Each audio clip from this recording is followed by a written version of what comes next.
Hello student, how are you? कैसे हैं आप? मैं Vipin Kumar Sharma, IGNOU counsellor, I study centre, IP degree college, Bulandshahr.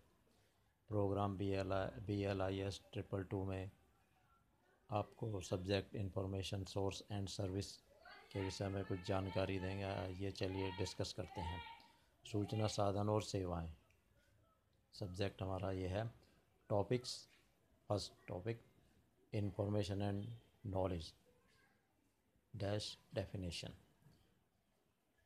Information, सूचना, data presented in readily comprehensive form to which meaning has been attributed within the context of its use। हम data को present करने के लिए readily comprehensive form to which meaning has been attributed within the contents of its use in more dynamic sense, और अधिक उसको अपनी क्षमता के अनुसार साइंस के द्वारा। इन्फॉर्मेशन इज ए मैसेज, इन सूचना एक संदेश, conveyed by the use of medium, उसका माध्यम यूज करने, प्रयोग करने का माध्यम, ऑफ कम्युनिकेशन, और उसका कम्युनिकेशन, और एक्सप्रेशन, उसका एक्सप्रेस करना। सेकंड हमारा दूसरा इसका रूप है ज्ञान, knowledge, information that has been comprehensive and evaluated in the light of experience and incorporated into the knower's intellectual understanding of a subject। हमें अपने ज्ञान, इंफॉर्मेशन दैट को, उसके आधार पर जो नोअर्स होते हैं, इंटेलेक्चुअल अंडरस्टैंडिंग ऑफ सब्जेक्ट, अपने सब्जेक्ट की इंटेलेक्चुअल जानकारी होना आवश्यक है अपने ज्ञान के अनुसार। Type of information need, type of information needs के हमारे सूचना के प्रकार की आवश्यकताएं किस प्रकार की हैं। करंट इंफॉर्मेशन नीड्स, चालू सूचना की आवश्यकताएं। सेकंड एग्जीक्यूटिव इंफॉर्मेशन नीड्स, पूर्णतः सूचना की आवश्यकताएं। थर्ड आता है हमारा एवरीडे इंफॉर्मेशन नीड, प्रतिदिन सूचना की आवश्यकताएं। फोर्थ है catching up information needs, overall development को छोटा करना, अपनी कैचिंग अप इंफॉर्मेशन में ओवरऑल डेवलपमेंट को छोटा करना प्रतिदिन।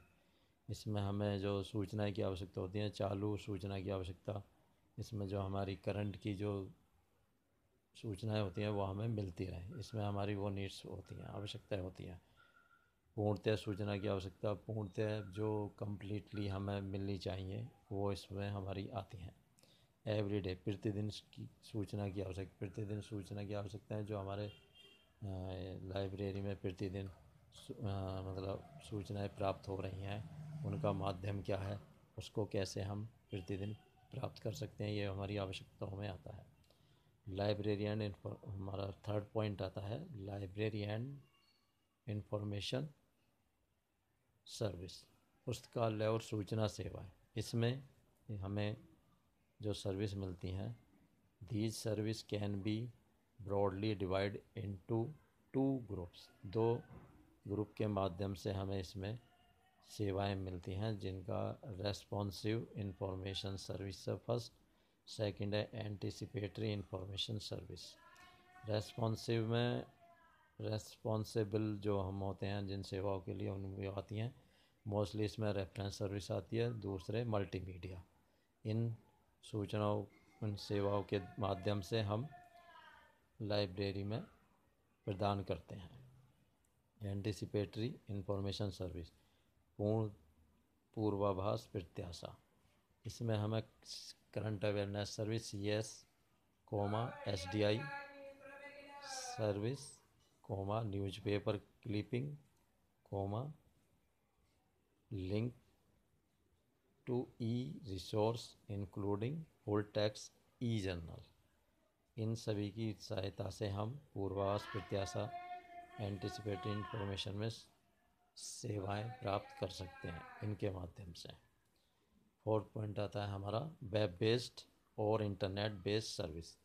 इसमें वेब बेस्ड और इंटरनेट बेस्ड सर्विस हम कैसे सेवाएं ले सकते हैं, internet and world wide web द्वारा,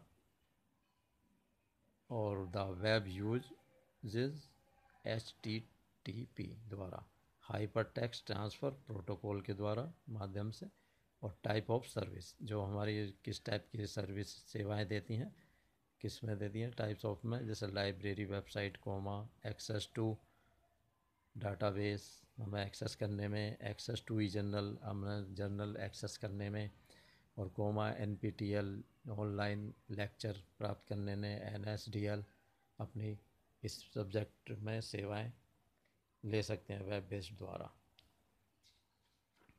नेक्स्ट उस पर आते हैं literature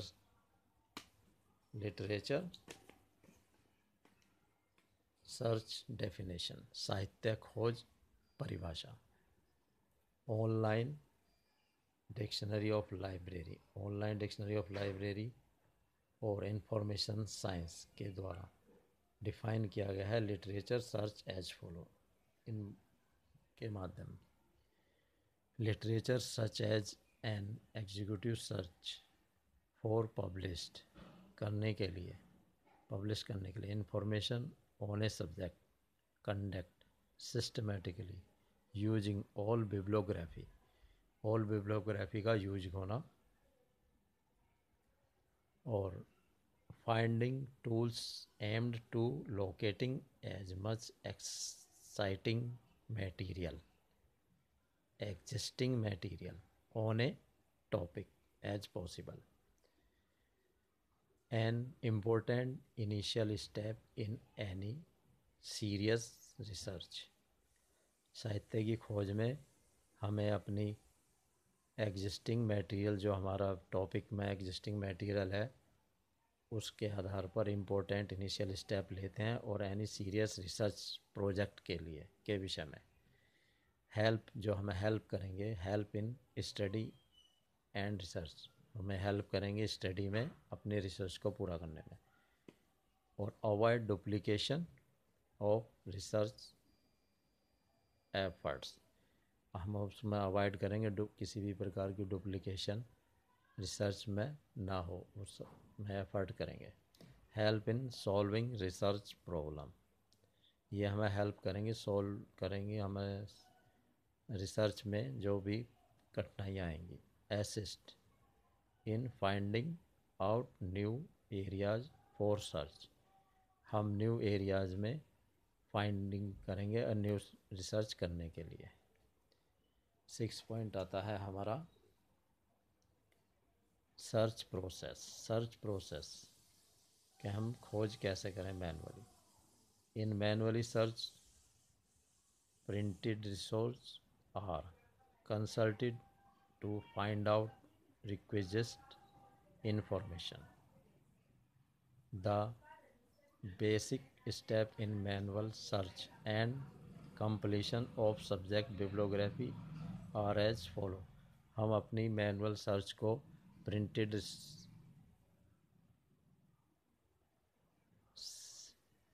sources are consulted to find, हम करेंगे कंप्लीशन अपनी सर्च को, उसके मेन ये बिब्लियोग्राफिक आर एज फॉलो, जो इस आधार पर हैं। अंडरस्टैंडिंग द सब्जेक्ट, हमें अपने विषय की पूर्ण जानकारी होनी चाहिए। Decision on scope, coverage and period, हमें डिसीजन हमारे उसमें कवरेज करने के, हमारा डिसीजन क्या रहेगा, डिसीजन का निर्णय का क्षेत्र, कवरेज एंड पीरियड, जो हमारे उसमें समय में क्या हो रहेगा। थर्ड फॉर्म आता है फॉर्मुलेशन ऑफ सर्च स्ट्रेटेजी, हमारे फॉर्मुलेशन क्या रहेंगे अपनी रिसर्च स्ट्रेटेजी में। और स्कैनिंग में उसको हम अपने सब्जेक्ट की विषय की पूरी स्कैनिंग करेंगे, उसको रेक्टिफाई करने की कोशिश करेंगे। एंट्री मेकिंग, जब एंट्री मेकिंग करेंगे उसकी एंट्री में बनाते समय उसका ध्यान रखा जाएगा। अरेंजमेंट, हम उसका अरेंजमेंट करेंगे प्रॉपर। और 7 पॉइंट आता है इंडेक्सिंग, उसको इंडेक्सिंग भी लास्ट में हमें उसको इंडेक्सिंग का भी ध्यान रखना पड़ेगा। नेक्स्ट पॉइंट आता है digital library. Digital library, what is digital library? Digital library, A digital library is A library in which collection are stored in digital formats as opposed to print, microform or other media and accessible through computer। इसको हम digital library कहते हैं कि एक digital library is a library in which, जो कि collection, जहाँ पर संग्रह होता है, स्टोर